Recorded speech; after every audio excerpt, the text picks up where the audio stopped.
As a public school kid and first generation college student with a foot on each side of the Mason-Dixon line, I've felt a bit on the outside over the years, but each of my 12 years here, I've had a faculty member or a student each year just kind of reach out in some way that has made me really appreciate this community. Your speaker today is one of those.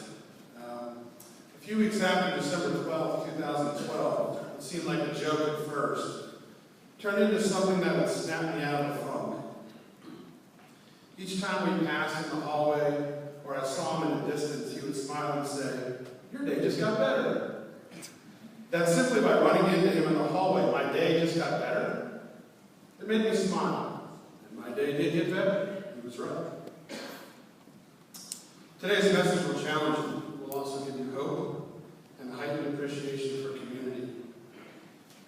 In his book, David and Goliath, Malcolm Gladwell explores what he calls the theory of desirable difficulty, where struggle makes us stronger.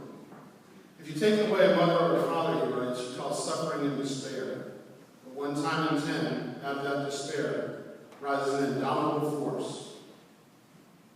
Students, faculty, and honored guests, our speaker today and his family have certainly earned and appreciated your attention. I'm honored to introduce Gary Chester Graham III.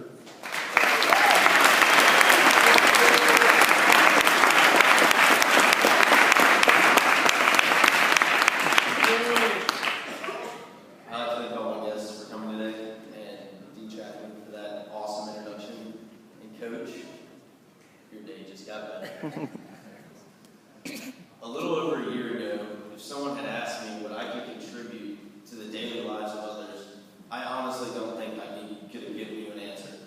And in fact, it would take me until about March of my junior year in order for me to find that answer. And in reality, it is something that we all can contribute every day, faculty included. Anybody can contribute it. And I'd like to start with memory.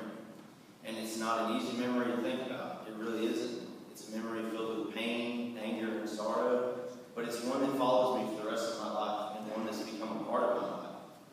See, last year, or 2 years ago, my cousin Caroline was killed at Sandy Hook Elementary. And for those of you who don't know the significance of that event, in Sandy Hook, Connecticut, at the elementary school there was a school shooting in which I believe it was 14 children were killed, or 16, I'm not exactly sure. I don't remember the exact number, but Caroline was one of them. And it struck me, and I mean, it's followed me for the rest of my life. But rather than have you leave this room, with your head hung low saying, well, this was an extremely depressing thought, eyes to the floor, I want to show you something. I want to show you how something beautiful and something positive can come from such a tragedy. And it can, believe me, it really can. I've seen how dark this world can be. I've looked at it in the face. I really have. And I see it every day. But I've also seen how amazing it can be. And it can be quite amazing. I've seen a town unite and come together. I've seen a country unite and come together on a single idea. I've seen people from all around send gifts to these families that they've never met, to the siblings of the children killed. Even though those siblings' worlds just came crashing down, they were able to have a fun Christmas because they received gifts. It's amazing. At my cousin's funeral, I saw thousands of people wear pink, her favorite color. I don't even know how they knew. I guess someone spread the word. But thousands showed up wearing the color pink. It was amazing. And at that funeral, I saw police officers stand shoulder to shoulder in a line in front of the church to block the media, to give the family some sense of privacy in their time of mourning, a sense of security. They didn't get very much of it while they were up there. And when I started thinking of this, I switched. I switched from a constant mourning and semi-depression, to be honest, with this negativity, and I started remembering. I remembered everything. I started remembering everything about my cousin, everything about my family, everything that was good in life. I remembered. And let me tell you something, my cousin was quite a character. She really was. She was 6 years old. She was possibly the sweetest little girl I've ever met. She really was.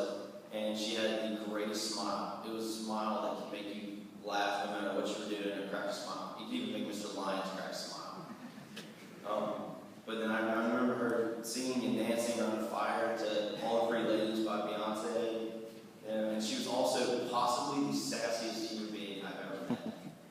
that could be a good bad thing sometimes, believe me, but she really was.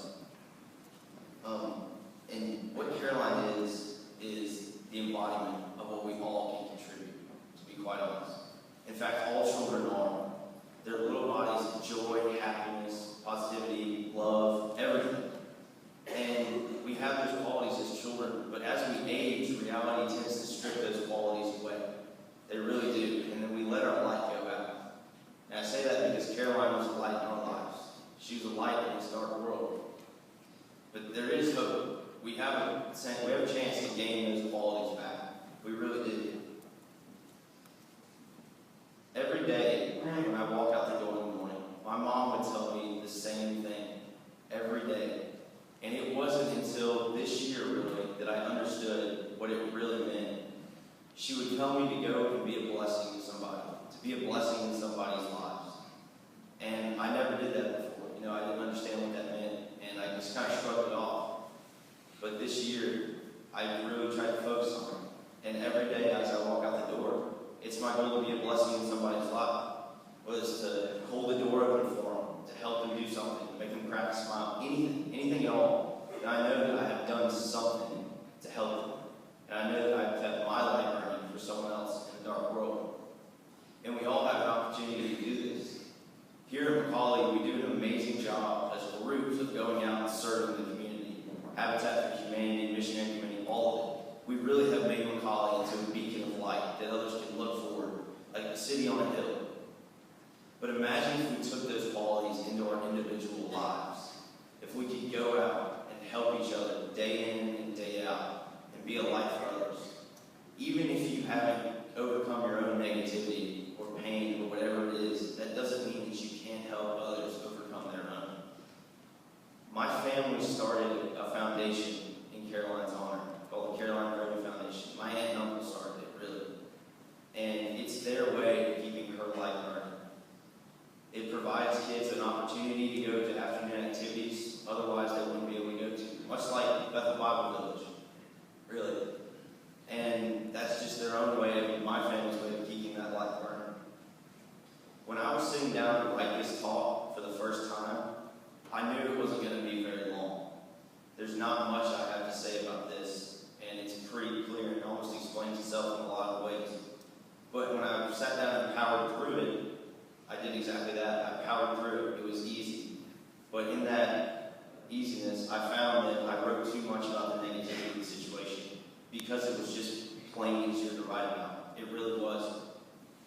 And even as I wrote it a second time, when I took my time, slowed down, and focused on what it really meant to me, I still found myself straying off on negative subjects. And I would have to catch myself. I really would. And it'd be tough to jump back on track. But I could. And it's going to be difficult, guys. It's going to be extremely hard. I still have to fight with it every day. There's days where, I just feel like, oh, there's no point in doing this today. There is. There always is. And it's the other people around you. We're accountable to each other in this room. If you look to your left and right, you should be able to try and help them no matter what they ask you to do, within reason. Guys, you will never get over your own negativity without the help of others. I'm definitely not suggesting you do this alone. And it wasn't without the help of others that I did it. Many of them are sitting right here in these front rows. Many of you are sitting out in the rows right now. Many of you are standing along the sides of the chapel. I couldn't have done it alone. I definitely wouldn't have done it alone. And it scares me to think about what would have happened if I tried to do it alone. Guys, I promise you, when it feels like there is no hope left in the world, when it feels like it is just dark and there's nothing else to look forward to, there is. You just have to look for it. Look for each other. Look for other people. Look for happiness. Look for something, anything. That's what my cousin would have wanted. She wouldn't want us to go throughout our lives in this constant state of mourning. And I choose not to. And I hope you choose not to as well. Guys, and also pay attention, because you never know when the guy to your left or right is looking for a light.